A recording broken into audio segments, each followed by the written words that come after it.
You checked your bank balance this morning. Maybe you did it before you even got out of bed. Your thumb moved, the number appeared, and something shifted inside you. Just slightly. A flicker of relief, a small knot of worry, or maybe nothing at all, which is its own kind of feeling. But that reaction is not really about money. The reason your body responds to a number on a screen is far stranger than anyone told you. Money is one of the most powerful forces in your life. It shapes where you live, who you spend time with, how long you sleep, even how long you live. It consumes more mental bandwidth than almost anything else. And yet your brain has no dedicated system for processing it. The circuits handling your finances were designed for something else entirely. Something much older, simpler, and more urgent than numbers on a screen. To understand what money does to you, you have to go back to a time before money existed. For most of human history, there were no prices, wages, interest rates, or bank accounts. Your ancestors lived in small, tightly bound groups, often 30 to 150 people. Everybody knew everybody. Reputation was everything, and survival depended on knowing who could be trusted. What held these groups together was not formal trade, but what evolutionary biologist Robert Trivers called reciprocal altruism in 1971. You helped someone. They helped you back.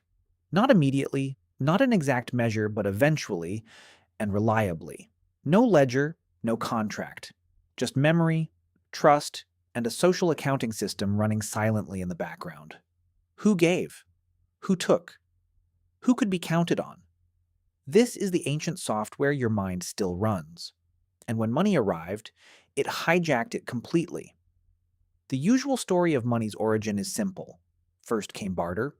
Then, barter became too complicated, and money was invented to make exchange easier.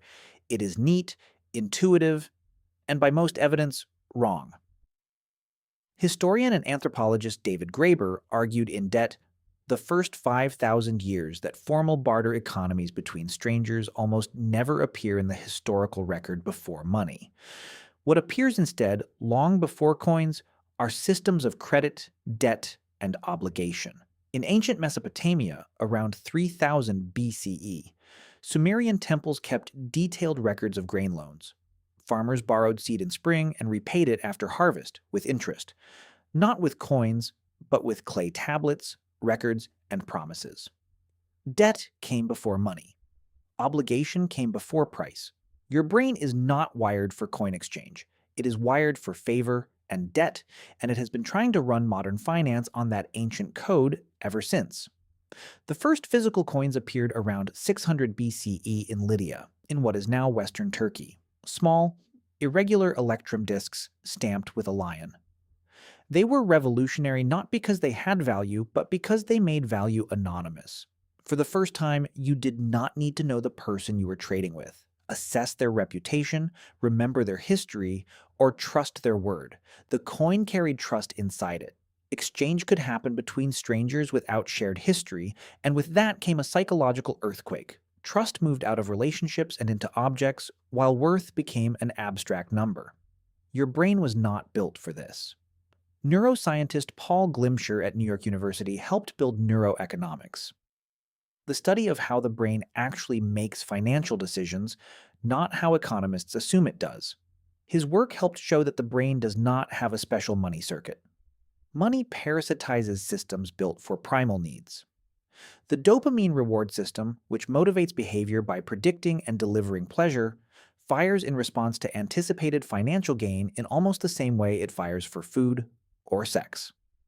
The amygdala, your threat detector, activates in response to financial loss much like it responds to physical danger. Your brain is not making cold calculations. It is reacting to money as a survival signal. The emotions are not a bug, they are the system. This explains one of behavioral economics' most famous findings. In 1979, Daniel Kahneman and Amos Tversky published prospect theory, overturning the idea that humans are rational financial actors. They found that people feel the pain of a loss roughly twice as strongly as the pleasure of an equivalent gain. Losing $50 hurts about twice as much as gaining $50 feels good. This is not stupidity. It is evolution. For your ancestors, losing resources, food, tools, shelter, allies, could be fatal. The brain learned to treat loss as an emergency and avoid it almost at any cost.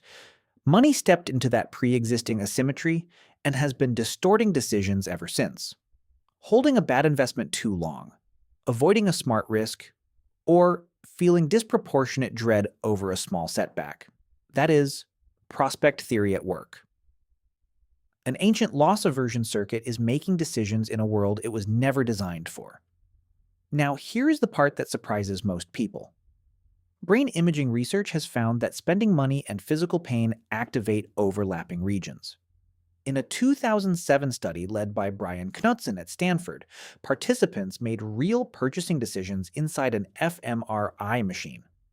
When an item's price felt too high relative to its value, the insular cortex activated strongly, a region involved in pain, disgust, and negative emotion. The higher the price felt, the more intensely it fired. You do not just dislike expensive things or calmly decide they are inefficient. When you are about to overpay, your brain does not treat it as a neutral calculation. It treats financial loss as harm. This is why cashless payment changes spending behavior. When money is just a number on a screen instead of paper or coins in your hand, the insular response is muted. The transaction feels less real. The pain signal weakens. Research by Drazen Prelek and Duncan Semester at MIT found that people spend more with cards than with cash, and that the gap grows wider when the card is credit rather than debit. You are not making different decisions because you are less intelligent. You are making them because the biological signal that once restrained spending, the pain of parting with something physical, has been stripped away. The technology has outpaced the brain's ability to register what is happening. But money did not just change spending. It changed how you see people, how you judge them, and how you imagine they judge you. In ancestral groups, status was visible. You could observe who was the best hunter, healer, builder, or sharer. Status reflected usefulness and trustworthiness, earned through observable behavior over time. It was not abstract. It was something the group could verify directly, day after day. Then money quietly replaced the input. Wealth became a shortcut for social evaluation. Rich meant capable. Poor meant incompetent. The shortcut was fast, emotionally powerful, and often wrong. Across cultures, the assumption is that financial success reflects intelligence, effort, or worth. This is an ancient status system now running on a completely different signal than it was designed for. Psychologist Shigehiro Oishi at the University of Virginia has shown that people do not judge their financial lives in absolute terms. They judge them relative to those around them. You can be objectively more comfortable and secure than almost anyone before the 20th century, and still feel poor because someone nearby has more. You can have little and feel rich if those around you have less. The social ranking circuit built for a group of around 150 people is still scanning, still comparing, still asking where you stand. It has no way to account for a globalized economy with billions of participants. It just keeps comparing, scanning, and calculating. That is why comparing your income to strangers on the internet creates a specific kind of misery logic cannot fix. Your brain is not processing information, it is tracking status, and it was never designed to track status in a group this large, visible, and curated. So what is money really? It is a social technology, a shared agreement that a symbol has value handed to a primate brain with no instructions, no manual, and no evolutionary preparation. Every financial anxiety you carry, every irrational risk decision, every compulsive balance check in the middle of the night, these are not signs that you are bad with money. They are the predictable outputs of an ancient mind running software it was never meant to run. The Sumerian farmer pressing a clay tablet to record a grain debt could not have imagined what he was setting in motion. He was just trying to remember who owed him. He could not know that thousands of years later, the same impulse, track resources, protect what you have, watch where you stand, would play out inside a glass rectangle in your pocket. You checked your bank balance this morning, and maybe now, just for a second, you can see it for what it was. Not a financial check, an ancient one.